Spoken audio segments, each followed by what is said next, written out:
I want to welcome everybody to our HEAL2 talk tonight. HEAL2 stands for Health Education, Awareness, and Literacy equals Healthy Engagement, Actions, and Life. We have these talks twice a month, and tonight we have a very special talk on caring for kids and ourselves during the holidays. We are recording, so I'd just like to remind everybody to when you do speak, to make sure that you remember that we're recording, and it will be posted on our website. And please stay muted when you're not speaking so that we don't have any extraneous sounds in the recording. I thank you in advance for that. Tonight we have both Lucinda Mills, who's the district social worker with Boston Public Schools, and Marlene Boyette, a trauma-informed yoga and wellness specialist. Lucinda is a licensed clinical social worker working full-time as a district social worker in Boston Public Schools. She's been in Boston Public Schools for 20 years, serving in different roles. She provides trainings on trauma, stress management, social emotional learning, and de-escalation. She is also a social emotional advocate and consultant. Lucinda serves as a community board member at the Institute of Race and Justice at Northeastern University. She is also a member of the Boston Teachers Union Restorative Justice Committee and Social Emotional Learning Committee. She has a master's in social work from Boston College. Her favorite quote is, quote, "Injustice anywhere is a threat to justice everywhere." Marlene Boyette is a trauma-informed yoga and wellness and sound healing practitioner residing in Jamaica Plain, and she began her personal yoga journey in 2003. She initially became certified to teach children's yoga in 2013, and as an enhancement to her 13-year career as a preschool educator, obtained a 200-hour trauma-informed yoga certification from Four Corners Yoga and Wellness in Dorchester. As a community member, activist, and advocate at heart, Marlene founded Leela Yoga and Wellness and co-founded Peace in Boston, an initiative focused on centering yoga instructors of color, bringing yoga to underserved communities, and prioritizing diversity, equity, and inclusion as acts of social justice within and outside the Boston area. She presently teaches yoga and mindfulness full-time at the Advent School in Boston's Beacon Hill. At that school, she's on the Social Justice Task Force and will co-launch the school's first Students of Color Affinity Group in winter 2022, which is a great connection because at our last social emotional learning talk, we had Brenda Costin-Lewis talk about restorative justice and affinity groups. So Marlene is putting that into practice, which is great. Before we begin with Lucinda, I'd like to just launch our poll that we'll do beforehand and then again afterhand. Okay. I hope you can all see it.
Okay. A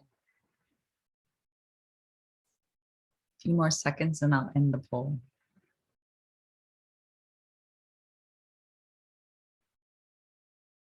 Okay. So half of us are comfortable, have strategies to care for children, and half don't. Most people that are polling are answered somewhat to I have strategies to show compassion for myself and my children. And everyone feels comfortable doing a short meditation. Okay. I'd like to turn it over to Lucinda now. Hi, good evening, everyone. I'm going to share my screen.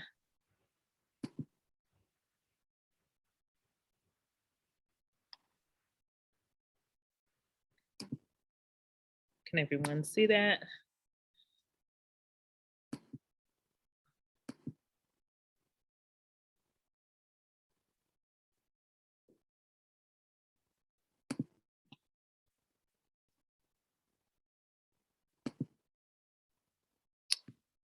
All right, so I know calm, compassionate, creative strategies for the holidays. My name is Lucinda, happy to be here again.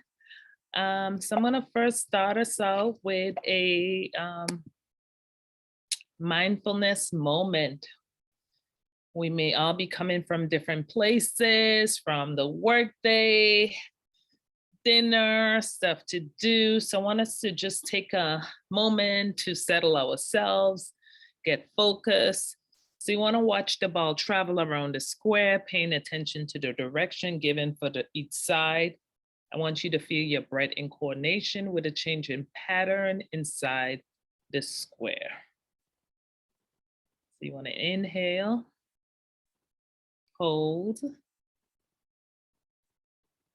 exhale, hold, inhale, hold, exhale, hold. Okay. So if you get a moment, put in the chat, how are you entering this space? I want you to check your battery. How are you currently feeling? Are you purple? Are you feeling great? Are you green? Are you feeling okay? Are you orange? Are you struggling? Are you blue? You know what? You're feeling good. Are you yellow? You're kind of like, somewhere there. Or are you pink? How are you feeling? Where's your battery? Okay, I see one so far, one pink, wow, blue. So one feeling good, one empty. Green, okay, green, yellowish, yeah, somewhere in between. Green, okay.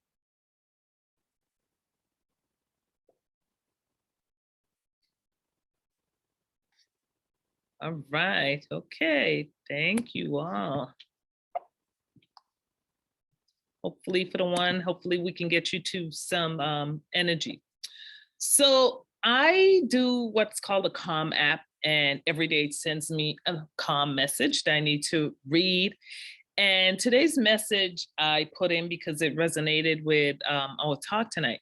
To think of someone who challenges you, and if possible, try to hold them with care and compassion in your heart. And since some of our talk is going to be talking about compassion, I felt like this reminder of holding people and treating them with care and compassion resonated.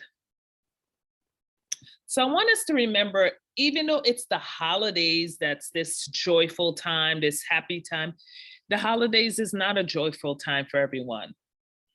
A lot of times there's a lot of losses that people associate with the holidays, a lot of negative memories that come up with the holidays. There's been a lot of losses with COVID, and some people may not have family members or close relatives or friends around. So those memories and what happened impacts people's holidays. Acknowledge if you and your child or children are not okay. Pay attention to your feelings and your emotions, and know that some people are doing the best that they can right now with where they're at and what they have. And a lot of times we expect, hey, you should feel like this, as you see with a range of emotions in terms of the check-in, where people are at and where they're coming in. So some stuff for us to remember. We want to validate, normalize. No one is alone in this.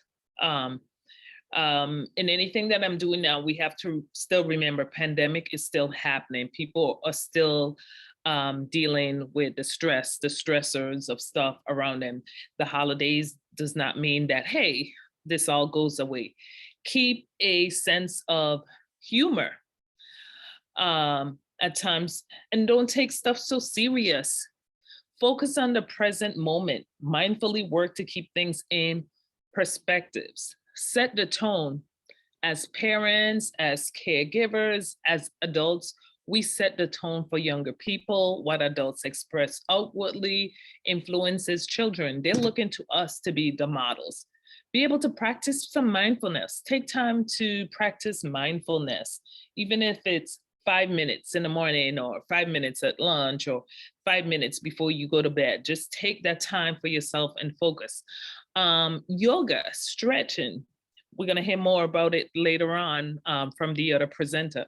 Allow for flexibility of routines, making and intentionally, purposely keeping connections. One of the pieces we've heard so much during this time is the importance of connections, because so much of the in-person events are not happening. It's still important for us to keep those connections going with people. So let's move into talking, what are some fun things that you can do with your family over these upcoming holidays? You can play some games together. Get kids off the video games, play some board games together as a family. You can do a puzzle together. You can go enjoy the outdoors. You can explore the city of Boston or another city. Choose a place or attraction that you have not been to and go. Many of us live in Boston, where there is so much to see and do. And I'm sure some of you may be like me. I've been in Boston over 20 years, and I just been to the aquarium for the first time about a month ago, because someone came to town and was visiting. So yes, thank you, Mona. I like that. Write in your journals. Yes, nice. Cook. You can cook to prepare a simple meal together as a family. Read, choose a book to read together. Visit a library. We have some Boston, the library downtown Boston is wonderful. We have a brand new library in Roxbury, and all our neighborhoods have wonderful libraries. All kids in Boston should have library cards and should visit the library. Share stories as a family. Storytelling of, important things in your life. Share things with your child, and your child can share stories with you as well. There's a lot of online games. So one, last year during when schools were closed and I had to do online counseling sessions with students, I did a lot of online activities with students, and one of the ones that my students loved was online bingo. So you can write that website down. You can get free bingo cards right online, and you can set up bingo cards for multiple people to play at the same time, and it's so much fun. You can also go to Family Feud online, and you can set up a game to play as well. Thank you. Yes, bike riding or giving back to the community with the kids. Yes, absolutely. Yes, giving of service is always good. Awesome. Thank you for writing those ideas in the chat as well. And then there's parents.com fun games online, and they have like the category games, a lot of the regular board games, checkers, all this stuff that you can play online with kids. And if anyone else has any additional ideas, yes, absolutely feel free to put them in the chat as well. And I came across this other resource that I'm going to stop share for a minute and come back. Do we have any, since we have a small group, do we have any other ideas from the group that anybody would like to share? And Mona has shared some wonderful ideas. Does anyone else out there have any other ideas that you would like to share with the group? Sure, I'm going to share a little later, but just anything, making cards for someone else, or making a family photo shoot, getting dressed up and getting your phones out. Like, it doesn't have to cost a lot of money to be able to have some fun with your family. Absolutely, absolutely. And I'm gonna get ready to share this next one. Scrabble is my favorite game. Yes, family Scrabble is awesome. Love Scrabble. We just keep the board up and let anybody write a word, so it's not competitive, but we all learn. Oh, nice. I like that. So this is a family fun checklist from online from this www.ourcuriouskids.com. And I like their ideas. Be present in the moment. And they list a lot of different activities, and they say try to do at least one activity every day and have fun. I mean, for me, that's the most important. Just have fun together as a family. Little moments make big memories. So this is a wonderful family fun checklist. Make a silly home video, have a cuddle on the couch, give each other compliments, build a fort, take a walk together, play hide and seek, do a nature scavenger hunt. I particularly love that one because that was another piece that I did a lot online. I did scavenger hunts a lot with my students, where I would have them bring a particular color, bring your favorite toy, or bring a book, and just made it fun. And I also did it with a church group and came up with a scavenger hunt for adults. So you can make up your own scavenger hunt and put whatever you want to do in it. Have a dance party, read a book together. They also have here, build an obstacle course, share your highs and lows for the day, play balloon soccer in the kitchen, cook a meal together, do chores together, send some special notes to family or friends that goes right along with doing the cards, learn a new word together. Hey, Scrabble. Listen to an encouraging podcast, look at old family photos and videos, and make up a silly story. And then they just kind of explain, hey, this is how you would do it. So really, really, some really cool ideas that families can do together. Okay, so again, get back to my slides. So I want us to take a moment and look at the medicine wheel as we think about how to be compassionate, how to care for ourselves. And once you look at this and think for yourself, you can put in the chat, if you feel comfortable, which area do you feel you're doing well in?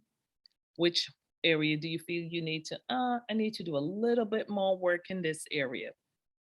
When you look at spiritual, physical, mental, emotional, which area do you feel you're, you know what, I'm doing really well in the emotional area, or I'm really doing well in physical, I'm getting my walking in, I'm going to the gym, I'm finding time. Mental, am I talking to friends? Am I getting some yoga in?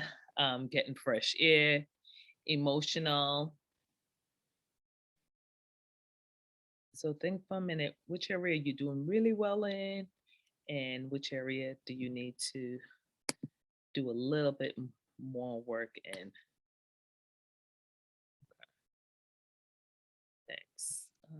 Mindy, anyone else, you can share. Feel free to share. then, you know, being compassionate is also about taking care of you and knowing that self-care is not selfish. Thank you to those who are continuing to write in the areas you want to do better in. Ah, good. Thank you. And again, this is another expansion that talks about looking at the physical, the emotional, the social, the spiritual, personal, the space, the financial, the work, um, and which ones do we need to pay attention to. I particularly like this slide because of the fact that it puts space on here, and I think sometimes we don't think about how space impacts us in terms of the work we do with our children, in terms of ourselves, and how um, safety, healthy environment, that's clean space, that's stability, and what it does to us in terms of our emotion, what it does to us in terms of showing compassion, that it's just not from one place. Your physical area, your space, how you're feeling, those emotions that you're carrying with you, your support system, who's your circle of influence, who are you hanging around, because all these components help really in terms of how your outlook and how you are reacting in the world.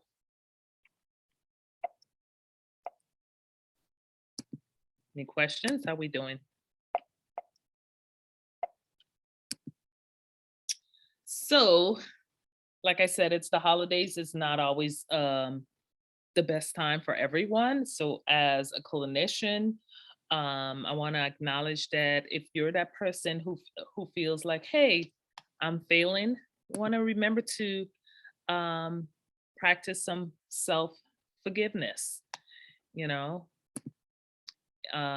if you're that person that's saying, I don't know how to handle how I feel, process and release emotions. You know, we all know this is a time of uncertainty with heightened emotions. It's the time to show that emotions are not to be ignored. For your children, for yourself, you want to pay attention, be honest, be upfront.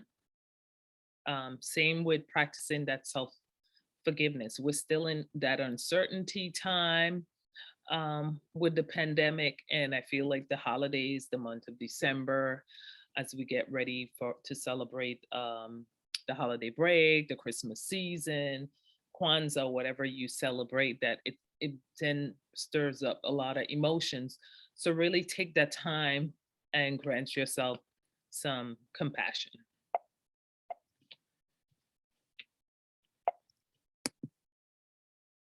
If you're feeling like, hey, my kids are frustrated and so am I, practice some empathy. So one of the most respectful things we can do is genuinely understand someone else's point of view.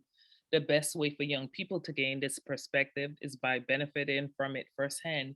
You build their empathy for others by working to understand their thoughts, their feelings, and behaviors. You know what? As a parent, I don't know how to respond. Be honest and clear with yourself and with others and with your children, most importantly. Say what you know, admit what you don't, let go of what you cannot control, and just keep it moving. So, in conclusion, I wanted to end with us taking a moment to write in the chat, what is something that has brought you joy recently? What is something that has brought you joy recently? And sharing joyful moments over the holidays could be another way that you can connect with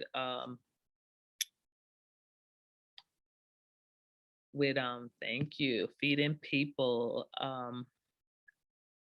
My church recently did a toy drive to donate to a local shelter, and that brought me some joy to be able to purchase some toys, and that was going to one of the shelters that I actually present at, so that was pretty good. Holiday music, yes, I love holiday music too, puts me in a good mood. seeing granddaughter who lives in Georgia. Yes, awesome. What else? What are some joyful moments that people have experienced? It's kind of easy sometimes for us to go to, oh, and complain and go towards the negativity of this is not working, this is not happening. But we got to focus on, those joyful, positive moments that we've been able to have. This has been the year of pivoting. This has been the year of emotional management, the year of self-reflection, but it's also the year that I got to be grateful and joyful to still be around with all that has happened. We've survived, we've made it this far. So, we bounced back, we're resilient, we're still here. So yep, awesome having family around for the holidays, taking a walk with kids. Yes. It's also the moment for us to think of what do we want to do different for 2022 and what do we want to do more of for 2022. And I feel like, capturing some of those joyful moments would be something that we all should focus on more for 2022. So thank you all. I know we have Marlene coming up, so I'll end here, and if anyone has any questions, I can take them later. Thank you very much. And we'll just see, I know Marlene was having some technical difficulties. We'll see if they've been worked out. I'm here, so I'm visible and I can see everyone, and I was able to participate and give a little of my own feedback in the chat, so that's good. I'm hoping that everyone can hear and see me, and I'm also hoping that I'll be able to share this very short slideshow. So let me see if I can do that. Let's see here. See. Hold on one moment. Just everyone bear with me. I'm going to ask for some grace because I have not ever done a slideshow through my phone. So I may need just a moment to get this together. Okay. And it's not very many slides, but they're important. Okay. So let's see here. All right. I'm wondering, are you able to see anything on the screen right now?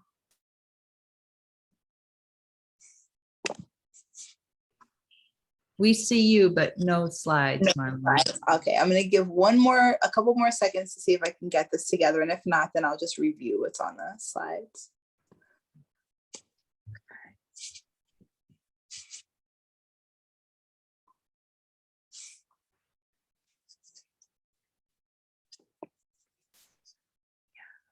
While Marlene is working on that, maybe if people have ideas, if there's a better time to have these kinds of talks, as if this is competing with dinner time or homework time, anything in the chat for recommendations, we will definitely consider them.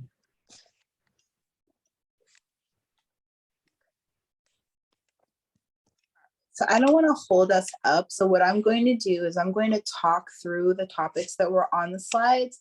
And then Mandy, I'll share this slideshow with you and you can share it with the folks who are present. I think that's the best use of this time. Sounds good. All right, great. You're welcome. So hello, everyone. My name is Marlene and I am a yoga and mindfulness practitioner who has been working with Sportsmen for many years. I'd say about at least 5 at this point. And so I love being with them and with the students and families and within this community. So I wanted to just share and talk a little bit about ways to incorporate yoga and mindfulness into everyday life. I know that many people, when they hear yoga, there's many things that come to mind in terms of the practice. And some folks may feel that this is not, even a practice that is accessible or something that you can really get into, something that you have time for in your schedule. As we all know, everyone is super busy and within this pandemic, there's little time, I think, for anything that we, really want to do. But something that I want to say is that the practice of yoga, number one, is it's meant to bring things together. The actual definition of yoga, the word yoga, is to unite. So in the practice, you're uniting your thoughts, your body, your emotional space or your spirit, and your breathing. It's all coming together, right? It's not something that has to be done on a yoga mat. It's not something that has to be done in a yoga studio.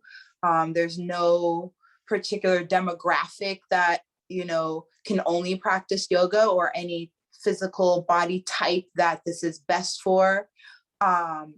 You don't have to look a particular way. You don't have to wear anything in particular.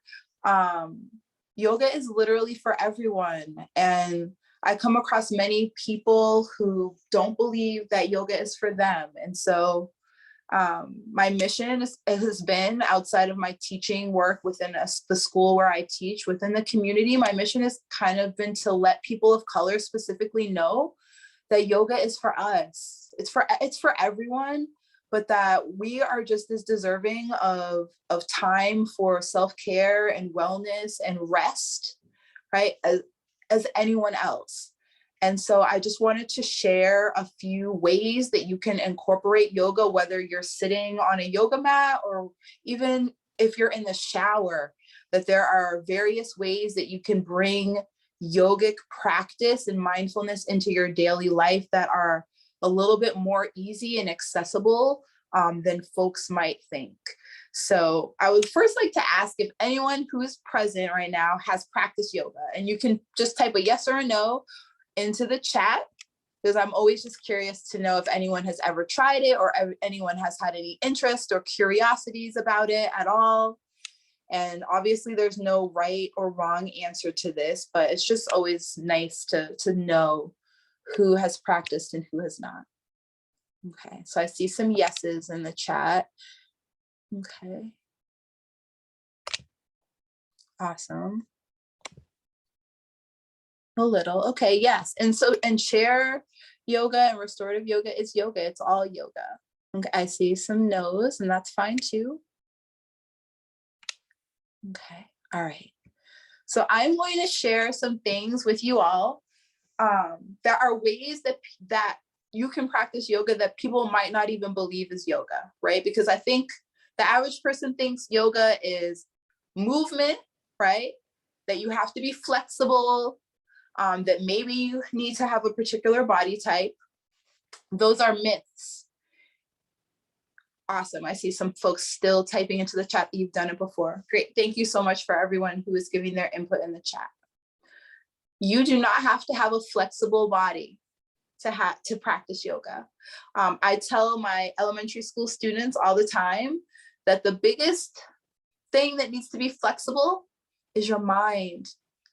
That having an open mind to practicing something different, something new, it's the entryway into yoga, right? Yoga is meant to create space for you to be present with yourself. So some everyday ways that you can access this is just finding little pockets. Maybe you're in the shower and you get in the shower and you take a few minutes to acknowledge the water touching your skin, right? To feel your feet standing stable and safe on the bottom of the floor of the shower. To notice the temperature of the water touching your skin and how that feels. That's a practice of yoga, being present, right?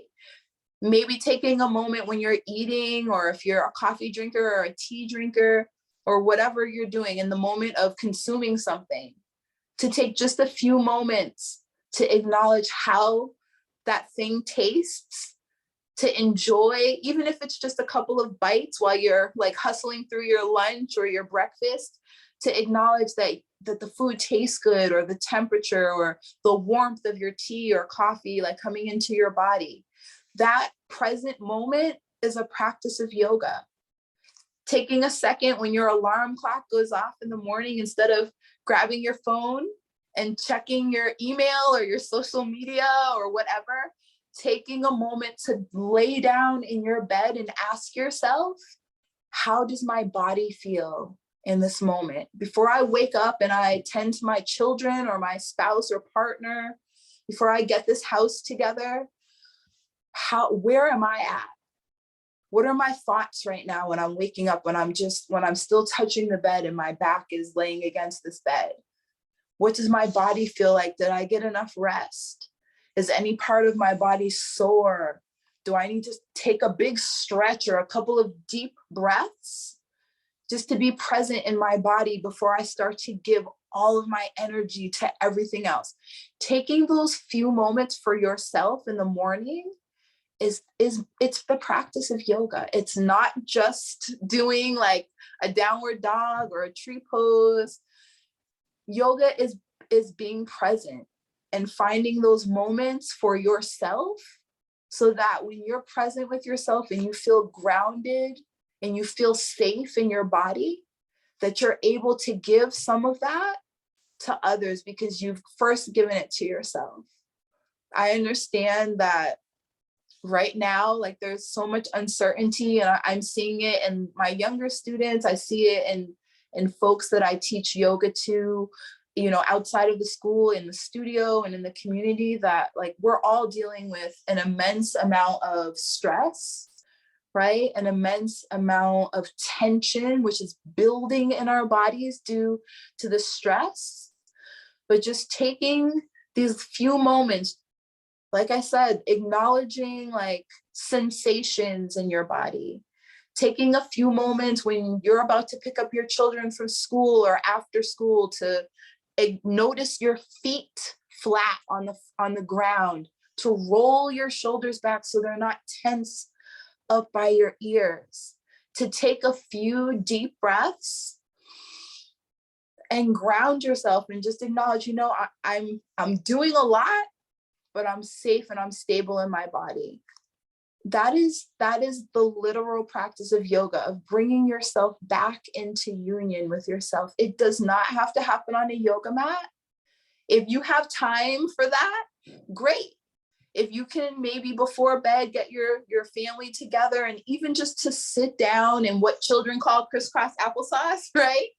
And just sit for a few moments and acknowledge your breath. Place a hand on your belly button and a hand on your chest, or lay down flat on the floor together as a family and take some deep breaths and acknowledge that in that moment you are safe and you are gathered together, and then send everybody off to bed. That even if it only is 5 minutes, you're practicing yoga. It doesn't always have to be a big production. It doesn't always have to be an hour-long thing. And I think if folks can just find, if you are able to create these little pockets for mental peace, right? And physical, like grounding, it can make such a change. Even if you put an alarm on your phone that I'm going to wake up 5 minutes earlier every day, take a few deep breaths, swing my feet out of the bed, put my feet flat on the floor, and tell myself like my body is stable right now. I can feel my breath in my body. Acknowledge your thoughts, whatever they are, right? Whatever they are. There's no, right or wrong thought to have, but just notice your thoughts and then move on with your day. That's a yoga practice. You can expand it as time goes on, right? Maybe you eventually get on a mat. Maybe you don't. Maybe your yoga practice is you acknowledging the skin, the air touching your face when you're walking from your car to work. Maybe it is just taking a few deep breaths when you get up from your desk before you go fill up your water bottle or before you fill up your cup of coffee. But it's really these moments of presence that start to ground you. And I think that's more important to me. And that's what I had in the slideshow, right? Of talking about misconceptions and talking about little ways to interject this into your daily life, so you start to feel more grounded. It's not realistic to think that everybody has time to go to a yoga studio or that everyone has the resources to do that. But certainly if you have a bed or a space to lay down, then you can take a couple of minutes for yourself to ground and remind yourself that you're safe in your body. And whatever comes after that, great. But even just that little thing can begin a process, not just for you, but even, for your family, because as I'm sure you're noticing, children are experiencing this tension and this stress just as we are, and they receive it from us, right? They acknowledge like what's happening and that we're tense and we're stressed and we're worried and we're concerned. So just sometimes taking that moment for yourself to ground is going to help the people that you have to care for acknowledge that you're at least grounded and safe in your body. And then that will help them feel a little bit more grounded. I don't want to talk too much. I'm sad that I wasn't able to share this slideshow with you, but I'm going to share it with Mandy and she can send it to you. I also don't want to overtalk my time, but I want to ask if anyone has any questions. You can certainly type into the chat. I will share like my email contacts if anybody is looking for anything that you could maybe interject into your daily life, whether it's yoga that you can do in the bed before you wake up, because you can do that, or any more mindfulness practices. I'm happy to share. I'm definitely in the community. I'm happy to connect with people individually. But I really just wanted to echo that you do not have to have a body that looks a particular way. You do not need to have a lot of resources. These are things that you can do really in your bed or walking down the street to just help you feel a little bit more grounded in your body. And that is the beginning of practicing yoga, to feel union within yourself. Does anyone have any comments, any questions? I feel like I've been talking. I hate to be the lecturer. That was very calming and meditative in itself, just talking about the deep breathing and some of the simple things we can do for ourselves, Right. tied into our daily routines. Sure. Thank you so much. While people think of things, I'm going to turn it over to Charlene Mines Smart, who's the Learning Center's director at Sportsmen's, a wonderful, wonderful resource for us. And she's put together some things of activities and things you can do with your family over the holidays. So Charlene. Thank you, Mandy. And I am going to share my screen, I think. Yes. So in thinking about all the ways that we've talked, we've heard Lucinda talk about some simple things you can do, and Marlene talk about some simple things you can do.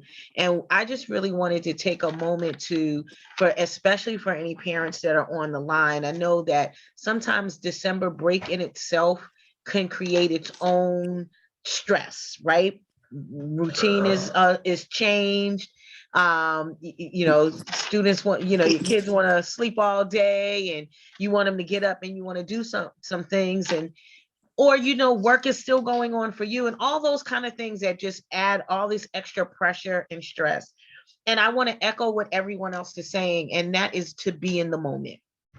To be in the moment, to think about some things that you can do over the break that will just help you and your family have some fun. First, that's the most important thing right there, is to have some fun, but also to do it in a way where you're not worried about money, and you're not worried about trying to keep up with the Joneses or any of those things, where you're just doing some simple things that can cause some fun memories. I heard someone say last week that no memory comes without a lesson, that every memory that we have teaches us something. And sometimes the memory just teaches us to enjoy and be grateful for our family, to laugh a little bit more, to just have some fun in expressing yourselves. So I've just put together a little resource that I've also made available for Mandy to be able to send it out to everyone. But it has some fun activities that are free throughout the city and a little bit beyond, that you can do with your kids. I didn't know Enchanted Village was still actually happening at Jordan's Furniture. I haven't been there in many, many years, but it's free to families to be able to go and experience all the decorations and Santa's Village and things like that. And that will go on all the way through January. First night Boston has a lot of activities that happen throughout the day. So you're not worried about being out in the crowd late at night. There's activities, fun family activities that happen throughout the day. And all the websites are attached to this document as well. There's lots of great holiday light displays all over Boston. Take a drive, go look at some lights and look at the fantasy of it all. We don't have any snow now because it's like 50 degrees in December, but Lars Anderson Park is said to be the best sledding in Boston. But guess what? It's also a playground. It's also a free open space where you can go and throw a ball around with your kids, go ride bikes, go walk the Freedom Trail. There's so many things to learn. And I didn't know that there was it's called the Columbus Park Trellis, and it's down in the Commons, and it's a huge trellis that is lit up, and there's many lit or decorated Christmas trees. Take a walk. These are things that you could do free, that cost nothing to do, but they all will create great memories for you and your families. Be creative. Bake cookies. Have a family photo shoot, do arts and crafts. It is a wonder what a little bit of glue and glitter and tape will do. I love to color. Get some coloring papers and sit around with your kids and color. Those are great opportunities to have conversations that you don't have when your child is in one room on a video game and you're in another room on your phone or doing work. Sit together and do some of those things. Build a gingerbread house. All of them will be on sale right after, starting on the 26th. Go buy a gingerbread house kit and build a gingerbread house. Make it a competition. Do those things that make it fun. Laugh with your kids. Be active. Go for a walk around your own neighborhood. Go bike riding. Visit a local park. Learn a TikTok dance. Your kids are always on TikTok. Let them show you a dance. Let them see you be silly with them. Fly paper airplanes. I had this experience where we had this paper airplane competition with a group of kids, and they were making all these fun designs, and then we took simple masking tape and put it on the floor and made a runway, and you flew paper airplanes to see whose design flew farthest, whose went fastest. Do little things like that. Exercise together. It really doesn't matter what you do as long as you do something fun. We talked earlier, I think when we first came in, we were talking about how puzzles have been have a revival. If you come up in the Sportsmen's, all up in the after school program, you'll see all these completed puzzles because it's been fun. They get together, the staff and the children, you get together, do them together. Board games and card games, Legos. I have a 26-year-old daughter who is now completely obsessed with Legos all over again because it's something that she can do, and she has a start and a finish at the end. She's creating, it keeps her calm. Build your own board games. Talk and read and have fun. Watch a movie together, but don't just watch it. Talk about the characters. Talk about what's going on in the movie. Read a book and read a chapter and have a discussion about what you think the next plot twist is going to be. These are all great ways to get our kids talking about all kinds of things. You never know where a conversation will go until you take the time to sit and talk and play and just have some fun with your kids. So all I want to do in this talk is just to encourage everybody to think about some scheduled but not scheduled fun with your kids over this break. Take a day, take a couple of days to just find some fun things to do. They don't have to take up your whole day, but I guarantee you, if you're having a good time and you're having fun, you will not even believe how fast the hours go by.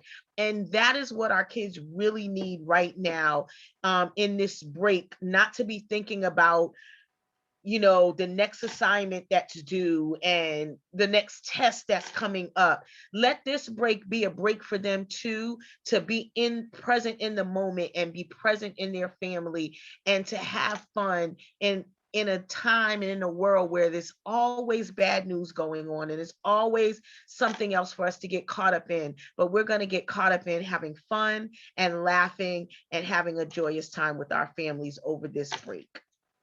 That's my spiel, and I'm done.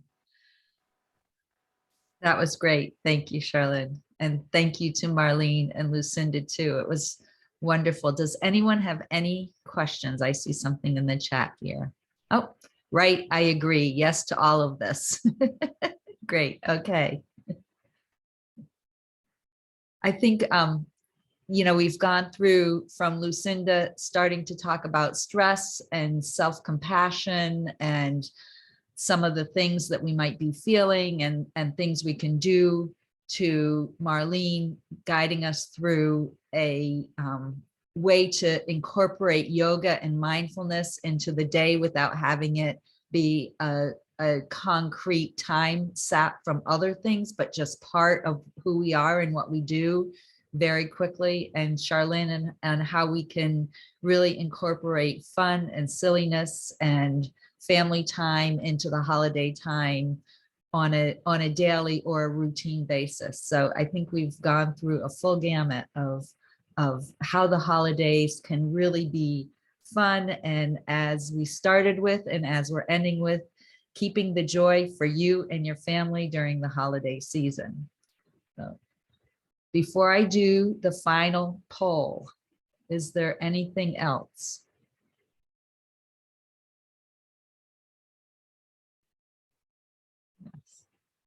Sandra says, I never thought of yoga as not being on a mat or a chair. Yeah, that's great. Yes.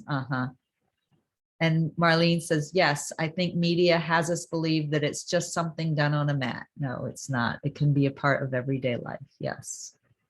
Being grounded and present. I think all three of you talked about being present and aware of your own emotions and your knowledge base and what you don't know. And all of that's good. Yeah. If there's no more comments or questions, I'm going to launch the post poll. Here's our post conversation poll.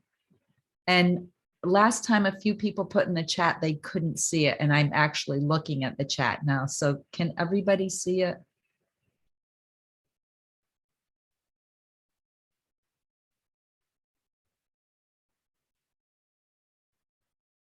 Okay.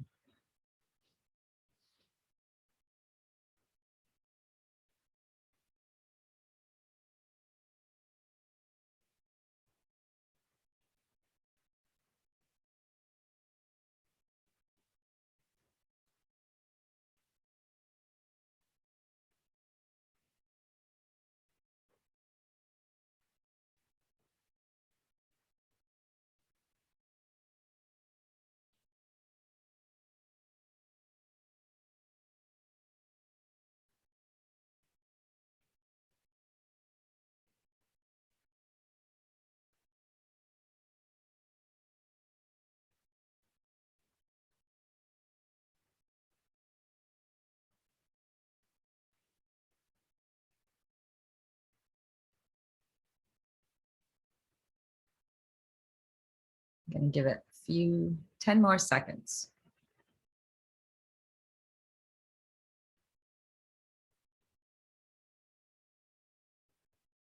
So the poll is anonymous. I only see how many participants answer the questions. Oh, sometimes if it doesn't submit, did you answer all of the questions? I think you have to answer all of the questions before it will submit.